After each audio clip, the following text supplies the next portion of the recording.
আমরা এখন বর্তমান অবস্থান করছি জাতীয় প্রেস ক্লাবে। বিগত সরকার পতন হওয়ার পর থেকে আমরা দেখতে পেয়েছি জাতীয় প্রেস ক্লাবের সামনে কোনো কোম্পানি কোনো প্রতিষ্ঠান একটার পর একটা ওদের মানববন্ধন কর্মসূচি চালিয়ে যাচ্ছে। এতে জনগণের কতটা দুর্ভোগ পোহাতে হয়েছে, আমরা এই বিষয়ে কথা বলবো কিছু জনগণের সাথে, ওদের মতামত। এই সময় আমরা অফিস করব কিভাবে? আমাদের অফিসের তো এক সময় নির্দিষ্ট দিনই পোহাতে হচ্ছে, দুর্ভোগ তো প্রতিদিনই পোহাতে হচ্ছে। এইভাবে রাস্তাঘাটে যানজট থাকলে একটা টাইম থাকে ঢোকার। আমরা এই 1 ঘন্টা লেট অলরেডি, রাস্তায় বসে আছি জ্যামে। আপনি যাবেন? আমি এখন যাবো হচ্ছে এলিফ্যান্ট রোডে। এখন যদি আমি এখানে বসে থাকি 1 ঘন্টা, তাহলে আমার অফিসে যেতে কতটা সময় লাগছে?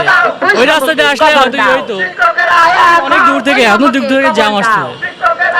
আর কি বলবো, এরা প্রতিদিন কিছু না কিছু লেগেই থাকে। আমরা প্রতিদিনই কোনো কাজের ক্ষেত্রে বাইরে বের হতে হয়, তো প্রতিনিয়ত ঢাকার এই যে আশেপাশে ঢাকা বিশ্ববিদ্যালয় সচিবালয় এই যে গুরুত্বপূর্ণ এলাকাগুলোতে দেখা যায় আন্দোলন সংগ্রামের জন্য আমাদের যে স্বাভাবিক জীবনযাত্রা যে চলাচল সেটা বিঘ্ন হচ্ছে অনেকভাবে।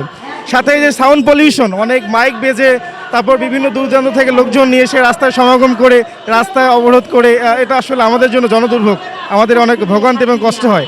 তো যারা আন্দোলন করতেছে তাদের প্রতি আমার উদ্যত আহ্বান থাকবে যে সংক্ষিপ্তভাবে যেটুকু না করলে নয়, যে তাদের যদি যৌক্তিক কোনো আবেদন থাকে সেটা তাহলে স্মারকলিপির মাধ্যমে যেখানে দিলে কাজ হবে সেখানে দেখ, অযথা রাস্তার সামনে সাউন্ড পলিউশন করে জনদুর্ভোগ সৃষ্টি করে জনগণের অসুবিধা হয় এমন কিছু না।